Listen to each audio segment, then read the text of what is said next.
In classes where I was just focused on like that final outcome, that final grade, I couldn't even tell you a single thing that I learned. What I learned was how to cheat the system. Recently, New York Magazine published a big story titled "Everyone is Cheating Their Way Through College. ChatGPT has unraveled the entire academic project." The piece went extremely viral, and it tapped into a growing panic that generative AI, especially ChatGPT, is dismantling the foundation of education itself. On TikTok, Instagram, and Twitter, and in parent and teachers groups all over, reactions ranged from concern to outright alarm. People are wondering if this is the end of learning as we know it.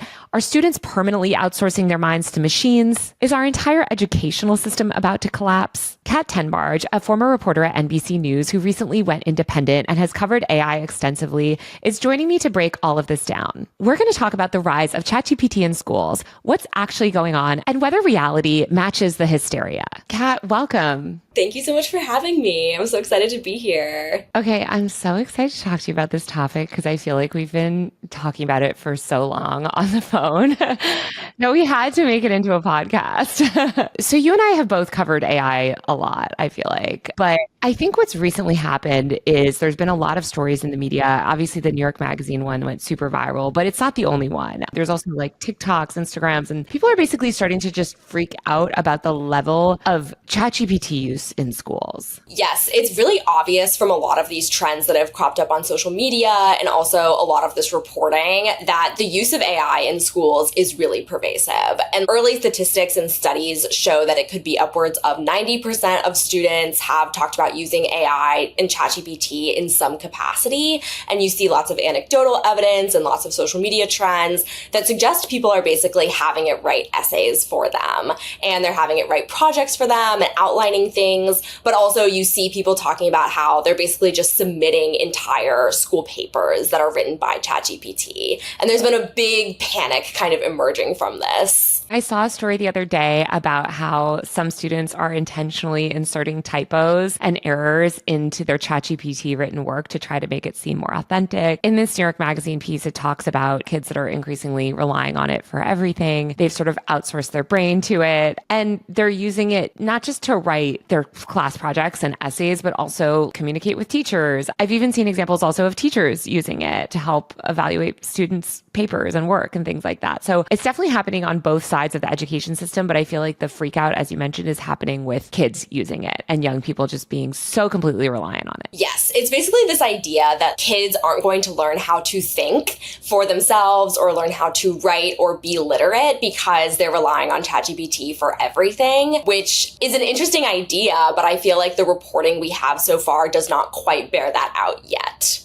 It sort of just puts forward this idea of like brain rot. And I feel like it furthers a lot of the way that technology has been written about, where it's like the internet is rotting your brain, kind of the way that we've always spoken about technology as well. It used to be like TV is rotting your brain. The music that you're listening to is rotting your brain. But here it seems to be like, okay, it has completely replaced these critical thinking skills that these kids have, and they can't make any decision without it. And I do think that kids themselves even have fed into this narrative. You see a lot of TikToks that are like that friend who can't make a single decision or can't say a single thing without asking ChatGPT to generate a response. Yes. And I feel like some of the content that I've seen about ChatGPT is more so in jest, but people who are older, who aren't familiar with internet humor might not even pick up on that, because I've seen like a lot of viral reels and viral TikToks that are like, ChatGPT is now my best friend.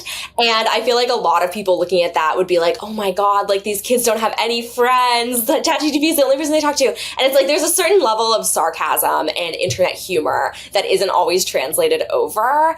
And then also, I just think young people tend to over exaggerate. I do the same thing. It's something that everyone does, but particularly I think young people are very comfortable saying things like, oh, I'm addicted to ChatGPT, or I'm addicted to TikTok. People are talking about how much they rely on ChatGPT, and young people are making content about this, but it's tongue in cheek, and adults and older people reading it may not always understand that. I think one reason there is such a ChatGPT freak out and concern is how quickly the technology was adopted. ChatGPT was only released a couple years ago, and it has already become a mainstay. I feel like it's one of those technologies that truly feels revolutionary the first time you use it. Then once you use it enough, you realize, oh, it like actually doesn't work that well and still can't even write like a coherent news article headline. But when you first start to use ChatGPT and other generative AI tools, I feel like it feels like this paradigm shift. Absolutely. It helps that the way that OpenAI sells and markets this technology kind of implies that it can do more than it actually can.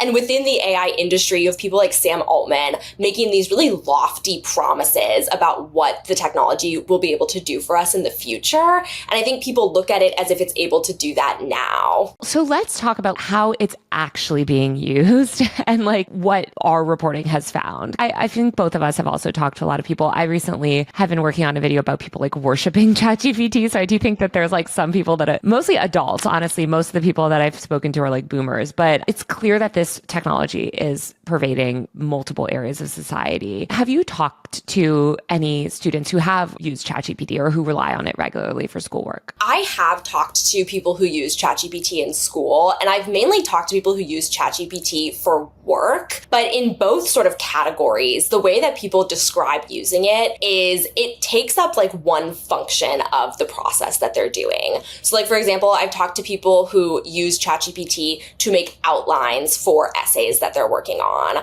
And then the way they've described it to me is like, I'll have ChatGPT come up with what the different paragraphs are about, and then I go back and actually fill that out. But they're using it as a way to cut down on the time that they have to put into the assignment or the project that they're working on.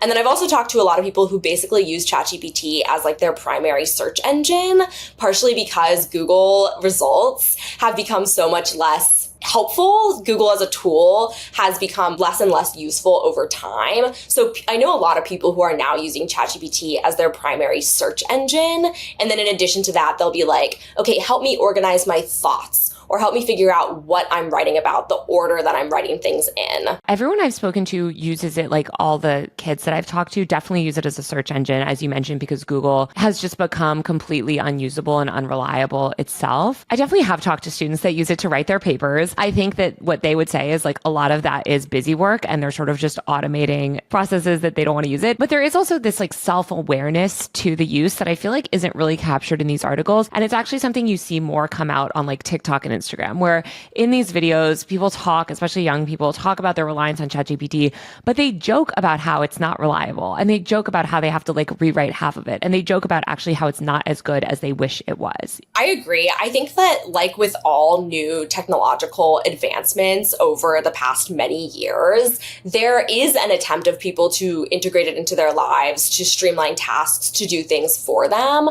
But it's never as black and white as sort of the moral panic around the technology makes it seem. And I definitely think, as you were saying, with the busy work aspect and the timing aspect, this is something that precedes AI. This has been sort of what the school culture is like from definitely the time that I was in high school and college, and I think even before that. Well, one big thing that I think is exacerbating this issue is the rise of homework and out of school homework. From when you and I were growing up, like millennial era, I guess, or I guess you're more zillennial, but certainly like my millennial era. I mean, we had hours and hours of homework that I never did. Yeah. But the kids today are saddled with even more schoolwork outside of work and even more extracurricular activities. And they just simply have less and less free time than kids even 2 decades ago. And so I think a lot of these kids are already feeling completely overburdened just by the amount of work that they have to do outside of school. I mean, I personally think we shouldn't even assign kids homework. It teaches them to have terrible boundaries. It teaches you to like literally bring your work home. Like, why are we doing that? They have a lot of work that they physically don't have time to do. I mean, some of these kids, especially if you're academically competitive, you're working until 1 a.m., 2 a.m., and you're completely sleep deprived just to get some essays done. I mean, absolutely, if there's this new AI tool that can come along and sort of like ease some of that burden, you would use it. Yes. And I feel like one thing that's really left out of this conversation a lot is that there are so many different pressures that high school age students have. Some students have to work to help survive and sustain their family. I went to high school with kids who would leave school and then go to McDonald's and have a shift until late that night, which leaves you no time to do homework if you are going to have any sort of healthy sleep schedule.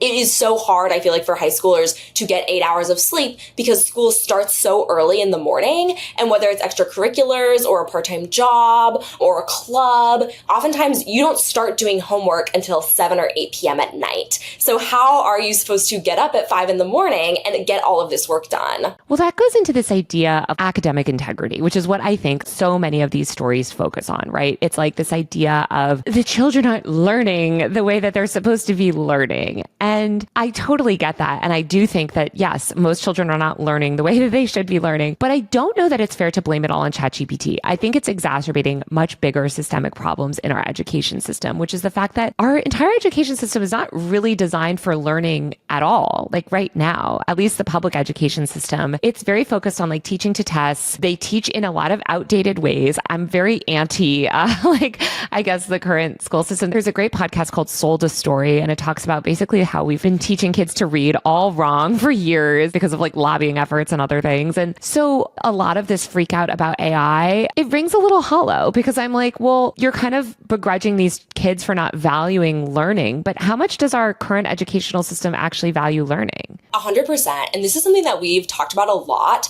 which is that every time there's any new social media platform that is blowing up, or anytime there's new technology that is suddenly being adopted and becoming really popular, people want to make that the root cause for all of the problems that existed before that technology. Like we've talked about this a lot with moral panics around social media, where it's much easier to blame these deeper, more nuanced systemic issues on whatever the brand new thing is versus actually looking at the situation for what it is, which is a lot harder of a question to solve. But when it comes to education and schools and how students are being incentivized, for years, students have been looking for ways to cheat the system because the system is cheating them. It is not like the educational system was perfect and it's students' fault and that students are lazy or they're not intellectually capable. A big part of the issue is in what the school system has taught students to do to succeed. There was this funny tweet that came out after the New York Magazine article that was like, back in millennials days, like we had to wait for somebody to upload all the answers to our quizzes on Quizlet or something.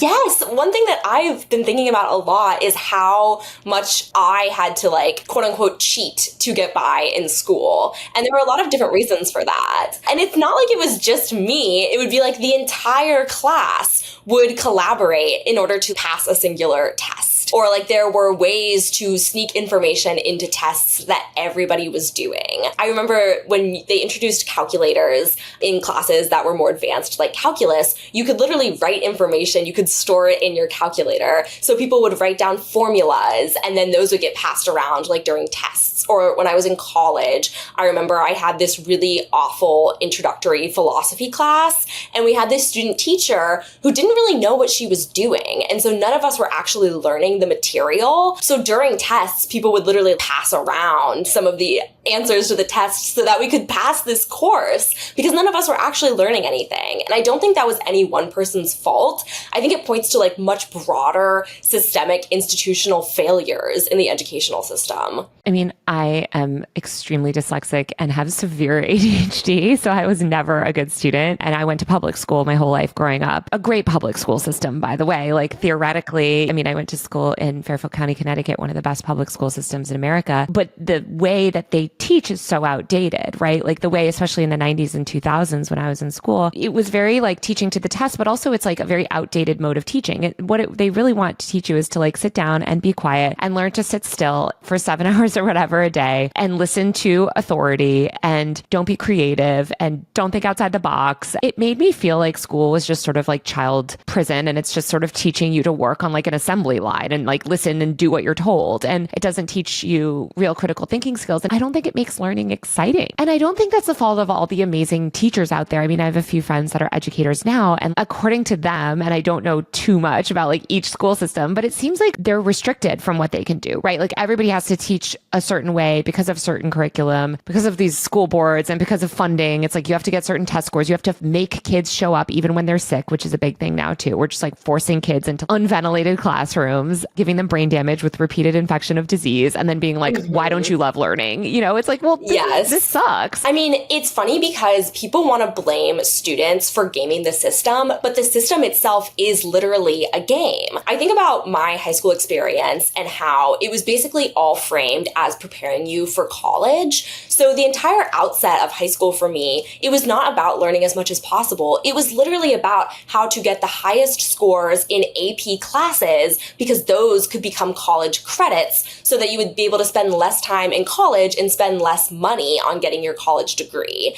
And it's like, if that is the way the system is set up, then students are being told what it is a game, and it's about getting these numbers as perfect as possible so that you can spend less money in pursuit of ultimately getting a better job. First of all, I can't believe your school encouraged you to spend less money in college. I feel like that is such a difference maybe between where we grew up. At least at my big public high school that I went to, there was no like spend less money on college. It was all you have to get into the best possible school. You have to do everything and get the best grades, as you said, and sort of be performative in all these ways to get into the best school and take on as much debt as possible to go to the best school. Take on debt, game the system because you have to get into the school. And why do you have to get to the school? Not to learn. You don't want to go to Yale because you're going to learn information that's better than the local community college. You want to go there because you just need that stamp on your resume so that you can get in the best, highest paying job. 100%. And I feel like for me, my mentality around school was also informed by like my parents, because my parents were very cognizant of how much of a crisis student debt was. So they really tried to funnel me into thinking about it through that lens. But a lot of people in my peer group were absolutely looking at like, how can I get into the best Ivy League? And the debt to them was part of the package of this fantasy that was being sold, which was like, as long as you do high school and then college right, your life will unspool easily and you don't have to worry about that debt until later. And when I actually did get to college, and I had like worked so hard to not have student debt because that was the lesson that had been instilled in me. But in so many of my peers, there was that moment when the other shoe dropped, which was after we graduated, those jobs that could pay for our student debt did not immediately materialize. And instead, a lot of people ever materialize. Yes, I was very aware of student debt, but a lot of my peers weren't. And it was all about getting to the best school possible to get the best job possible. I mean, I'm so grateful. Both my parents met at state school. My siblings and I all went to state schools. I think one thing that you realize if you go to a big state school is just that there are actual like geniuses going to that school. And then there are people that probably like myself and other idiots that like, you know, barely made it in. I think the millennials were sold this like fake dream that didn't exist. And, you know, when we grew up, I guess it was like Clinton, Bush and stuff, people still believed in the system. And it was like, go to college, as you said, get the best education, and there'll be a job waiting for you that you can work at for 40 years. And I do think the financial crisis was like a pivotal moment where we started to see that that didn't exist anymore. Those jobs didn't exist. Like you can actually work for 40 or 50 years at a company and then just lose everything overnight. Yes. And I feel like I was in high school and college after 2008. And I think that this is an even more intensified environment for people in those environments now, because now that that promise and that idealism has been lost, there's even less of an idea that school is about learning or that education is about bettering yourself. After 2008, if you were growing up, like I went to high school in the 2010s and then college after that, and so much of that pre-2008 idealism had already been lost. So it just exacerbated this feeling that the system was rigged against you. Well, also in the early 2010s, I think we also started to see the rise of the tech boom and this like Silicon Valley optimism that was so pervasive under Obama, where dropping out was kind of seen as like a status symbol, right? It was like he went to Harvard, but he dropped out. Or you started to hear about the Teal Fellows, right? It was like basically tech making school irrelevant. And, you know, to be the best founder, you actually need to found your company at 17 and just skip college. I mean, ultimately, a lot of that, I don't know if it's borne out or not, but I do think that like the rise of tech and this sort of anti-education almost, which is ironic because it's coming from these Silicon Valley billionaires that all went to Ivy League schools themselves, of course. They're telling kids like, drop out, go to a coding boot camp. You know, you don't need to go to NYU, just go to like Code Academy. And so I think you just started to see, especially throughout the 2010s, a lot of like changing notions of education and sort of like the cracks beginning to show and people thinking, okay, maybe this like bargain isn't worth it. 100%. And it was also a period in which so many of the people in high school were watching creators. And it was the period where like Carly Kloss was selling this version of feminism that was like learn how to code at a young age. And it was also like one of my vivid early YouTube memories was seeing Jenna Marbles be like, oh, I cry over my master's degree, which I don't use. And I became a YouTuber instead. And YouTubers were just beginning to be a concept. But it was like, even then, I knew from such a young age that the people who I admired and seeing how they had become successful was not because of their college education. It was because of their usability of social media. I think this was all sort of like building throughout the 2010s, and then COVID hit and everything went online. And I feel like that's when we really started to see, honestly, the cheating. I talk to young people a lot for work. And so many of them were like, I'm done. Like, we're living through a global pandemic. I'm like living at home. I can barely get on the internet. Both my parents are working remotely and out of the living room. And I'm expected to like perform well on my test. Of course, I'm going to start cutting corners. Like this is just really hard. These are really hard times. And instead of giving students grace during that period, I feel like they were expected to just keep continuing to learn at the same pace and basically also told to ignore this like mass tragedy around them. I mean, millions of kids have lost a primary caregiver, by the way, since COVID began. I think it was like in 2022, they found, I can't even remember what it was, like 200 million kids or something crazy had lost a primary caregiver. And that was just in 2022 before the worst of the pandemic. So I feel like students also started to see, oh, you don't actually care about us. Like you don't actually care about our education. And I can actually learn on my own and do Zoom school. It just sort of like broke this idea of, I feel like, traditional schooling. I agree. And people talk about how there was like a breakdown of the social contract during this period. And I think that it is so insane to me that the response to that is like, these kids just need to work harder. Like these get back into the classroom and they're so lazy and they can't even read. And it's like, I understand why people jump to that. Like, I understand why people may have that idea pop into their head. But as adults, we have to do self-reflection and embrace and like actually understand what these kids are going through. There's such a lack of empathy for young people who have grown up in this time and who are still growing up in this time and what they've been through. And the idea that like it's all of their fault, it's so reactionary. It's wild. And also, I mean, I still can't get over how they forced kids back into school early, knowing that it was unsafe, knowing that COVID harms children just as much as it harms adults. Like there's this lie that like, oh yeah, this virus just doesn't affect kids. It's like, what are you talking about? You're just like forcing your kids back into school, giving them unmitigated brain damage from COVID, asking why they're not performing well. And so much of it was because parents didn't want their kids around. And I get it. Parents are overwhelmed too. But I think so many people are just fundamentally, I don't want to say they're unprepared to be parents because like they're also under pressures of capitalism. And I know so many parents were like, open the schools and like joining. Again, this is what made so many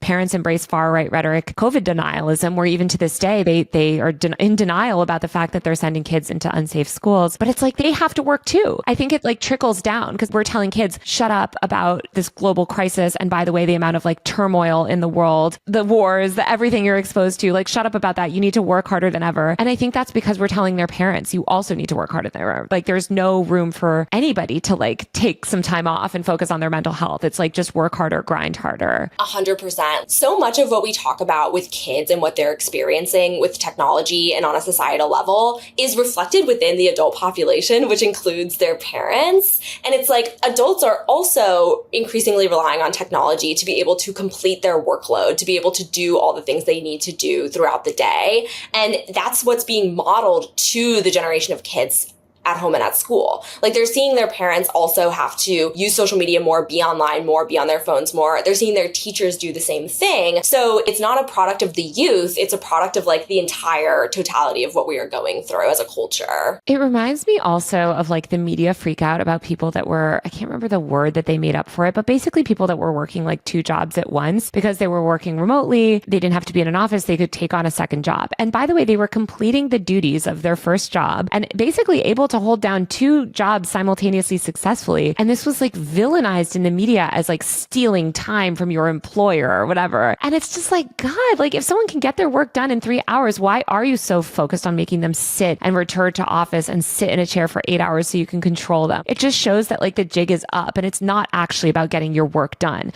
And I think that's also so much about the return to in-person schooling and like trying to put kids into this like 1980s model of school, even though we see that it's all a lie. If you know you can do Zoom school and get your work done in 3 hours, and then you're forced to go back to school and sit in a chair for 7 hours and just for no reason.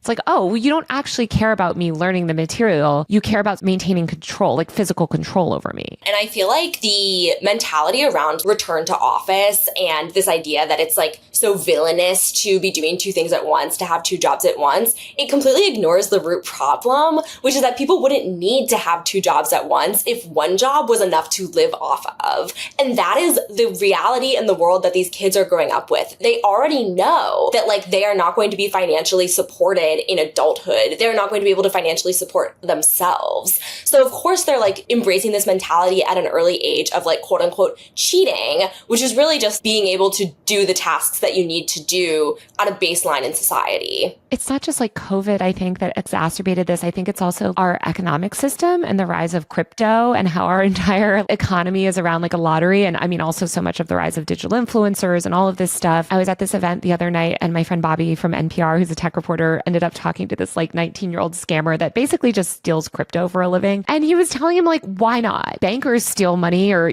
they do crimes. They don't even go to jail. I think there's this sense that everybody at the top is cheating and probably cheated to get there. So why not get mine? Which we know to be true. Like, we know that white collar crime is not prosecuted, and we know that white collar criminals are not held accountable. We know that the president of the United States is a criminal. Like, we know, we see, and these are our societal ideals that are being passed down to children and imprinted on them from a very young age of how to behave and how to behave in a way that will be successful for you. All of it just makes me so frustrated, or the discourse makes me so frustrated too, because it's like there are real problems with AI. And like, I don't want to dismiss that. I don't want to be like, listen, like kids scam your way through. Why not? Like that is a problem. We actually don't want to live in that society. Like we do want to live in a society that values learning. But I feel like we can't do that when we're in this like tech denialist phase either, where it's like ban cell phones in schools, ban the internet until you're 18, ban ChatGPT. It's like these are technologies, as you mentioned, that are actually getting more and more pervasive in the workforce. And young people need to be exposed to them and learn them. And it reminds me so much of the debate around cell phones and the internet and social media too, where it's like they want to ban all this stuff from schools, right? And the richest kids, it doesn't matter if it's banned in their schools because they have enormous access outside of it. This idea, by the way, that all these Silicon Valley kids, well, they don't even let their own kids use the technology. That is such a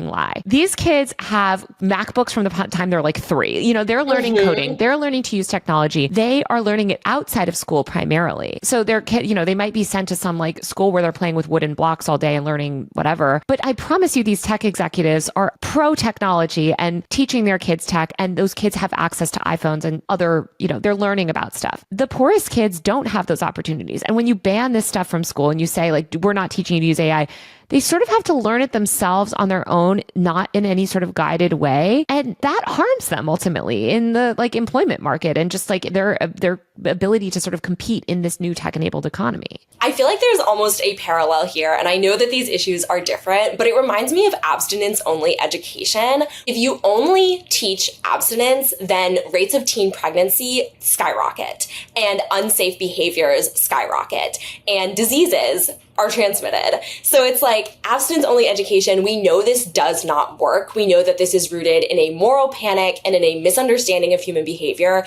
and stigmatizing things that should not be stigmatized. We know that the best way to educate kids about things that could be potentially dangerous to them is to give them as much information as possible so that they are armed with knowledge, so that it's not just fear-mongering. And yet in lots of schools and in lots of communities, the science around these topics is not embraced. Like places continue to do abstinence-only education. They continue to fearmonger about all of these behaviors that could result in harm. And you see the exact same thing happening with technology. And this idea that if you just ban the use of the internet and the use of cell phones from kids, then they won't endure these types of dangers, nothing bad will happen to them, when the opposite could not be more true. Like, kids will be significantly more endangered if they are not allowed to use technology or learn about technology until the time that they're an adult. You just have a bunch of 18-year-old adults who are immediately going to go on Instagram and get scammed, if not worse. Yes. Every single time somebody suggests this type of stupid stuff, mostly Jonathan Haidt and these other morons that like, I guess, support this sort of position, which by the way, they're only doing it for their own reactionary self-interest. But I ask, okay, what happens when they turn 18? Because you want to keep kids from ChatGPT, say, until they turn 18. You want to ban this stuff in schools. I get that. But what happens when they turn 18? They get to college and then they have unmitigated access to this new tool that they are just going to abuse. And whether they get scammed online, sure, they're getting scammed online. I mean, we know that like these age verification schemes make kids more likely to be victims of identity theft and all of these sorts of things. But it's just like, I don't know. So much of the ChatGPT stuff is like,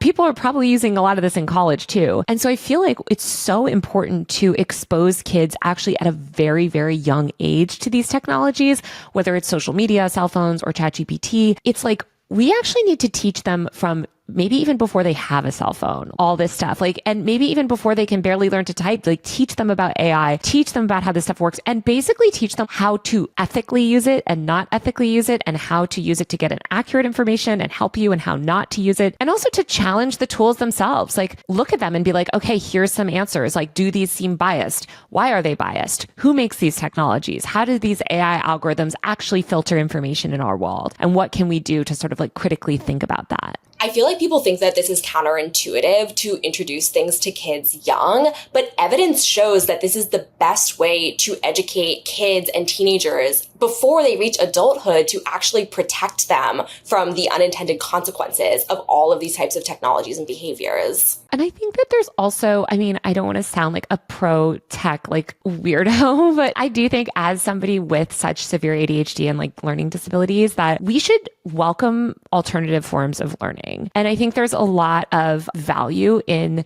different AI tools in terms of like text to speech, or helping disabled people with language translation or visual aids, or like even just technology that can adapt to different learning styles and paces. Like that's valuable, but it's about having the teachers and educators that can help children learn how to use that successfully or leverage these tools in a way to help them. And I think the big problem is that the teachers themselves don't know how to use this technology. And it just goes back to like the moral panic of it all, where it's like a lot of these teachers, either they're relying on ChatGPT themselves, and most educators, I think, just fundamentally aren't that plugged in, and they don't need to learn about this technology. We don't have any sort of like widespread training for teachers across America where every year they have to learn about the latest in the internet or technology or like digital literacy. A lot of teachers, public school teachers, are essentially digitally illiterate. Like they have no media literacy. Yes, 100%. And it reminds me of this gap in digital media literacy that emerged with the rise of smartphones, because even when I was a young kid, I had computer classes in elementary school that taught me how to use Microsoft. Like I was taught how to use PowerPoint. I was taught how to type. So there's no national standard for digital literacy. There are no sort of national widespread efforts to educate kids or teachers about the technology that they're using. And so we're in a worse place than we were when we had more standardized computer classes. The assumption that is prevailing in a lot of educational environments today is that technology is so intuitive that kids actually understand it better than adults. But in reality, like we've already seen how much of a structural failure this is, because the digital media literacy has fallen across the board.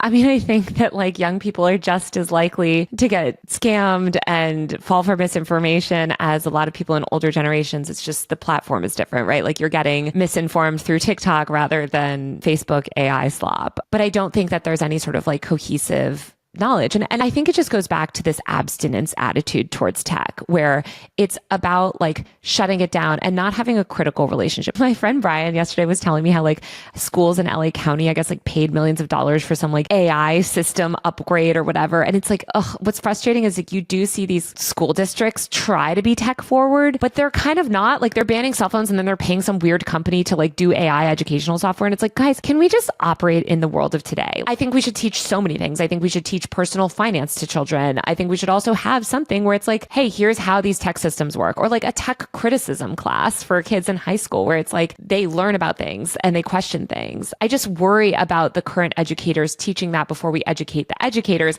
because I worry that that sort of classroom would just be like them repeating made up TikTok challenges and yelling at them about like the evils of the internet. You see this sort of phenomenon that we're describing with schools in like corporate workplaces as well, because having worked for corporations, I've seen how companies will literally spend millions of dollars on technology and software that's supposed to modernize the workplace or make employees more productive or safeguard our privacy. And in reality, there's not like tech literacy throughout the organization for that software to be effective. And in a lot of cases, we're sold technology that actually makes us less productive. And I feel like you see the exact same thing happening in schools, where it's like broadly at all levels of society, we are in desperate need of more media literacy, and particularly digital media literacy. And that's why I've often said that I wish AI had never been born, so to speak, because I wish some of these technologies, like I feel like they almost came out too quickly. Like our society still has so far to go, but there's no like putting the genie back in the bottle. Like we cannot undo or ban ChatGPT and expect that to make anything better. Like we now just have got to adapt to it. And I think a lot of people need to like catch up their understanding of the issue. And I think we need to, again, re-emphasize the value of learning and make classes interesting and stop busy work. There was some discourse around when that New York Magazine piece dropped online of like, this is why we need to eliminate grades.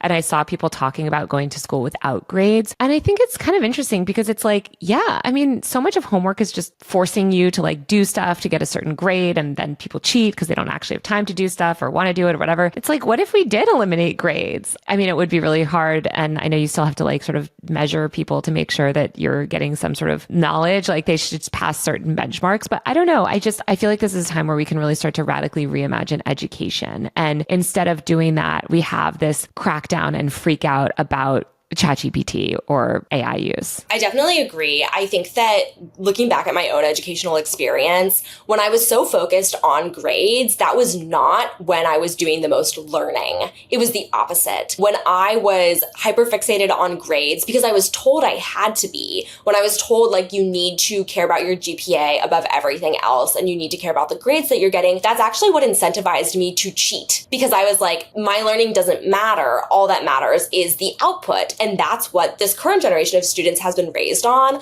I think about how in college, there was this one class that I took, and it was a class that I mainly took for fun. It was well outside my major. And the way that the professor evaluated us was through like class presentations, essentially. Like you had to get up in front of class once a week and present your understanding on a topic. And there was still a grade at the end of the semester, but it wasn't a grades focused class. It was an understanding focused class. And that I always look back on as like the best educational experience I ever had, where I actually did learn things. In classes where I was just focused on like that final outcome, that final grade, I couldn't even tell you a single thing that I learned. What I learned was how to cheat the system. Yeah. And I also think like some of this stuff is overblown. Like, I wonder how much these kids are really cheating or how brain broken they really are. Because I feel like some of these articles, they paint a very dire picture. And I do think that the picture is dire in certain instances. I do think it's not great that like how many people are relying on these tools in the workplace and in school at the expense of learning. I don't know. It seems like some of it is also a little bit hyperbolic. Like, I think didn't even one of the girls in the New York Mag article say that she actually stopped using ChatGPT? Yes, this actually blew my mind because when I read the New York Magazine ChatGPT cheating article, it did scare me. Like, I finished reading that article and I was like, this is really frightening, like what's being described here.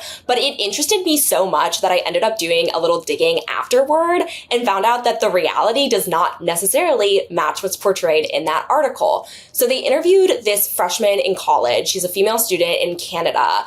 And in the article, they mentioned her Reddit username. And I went and looked to see if she was commenting and talking about the article, and she was. And what she said on Reddit was that actually the article portrays her as being hopelessly addicted to ChatGPT and not being able to write an essay on her own. It basically insinuates that she does all of her work on ChatGPT and oh my gosh, she's not learning anything. Isn't that terrifying? On Reddit, she revealed that she actually stopped using ChatGPT by the time she was interviewing for this article and completed the entire last semester of school without using ChatGPT at all, which is such a different picture than what this article portrays. And I'm like, oh, so the argument that the article rested on was not even borne out in reality. And I think that the idea that students can make their own decisions and decide to stop using these programs, that is much more reflective of reality, and it's a much less terrifying picture. And I felt really happy for this young woman, but also sad that now she has this article that's not actually reflecting the reality of her life. Yeah. And also, as you said, I think we need to remind kids that they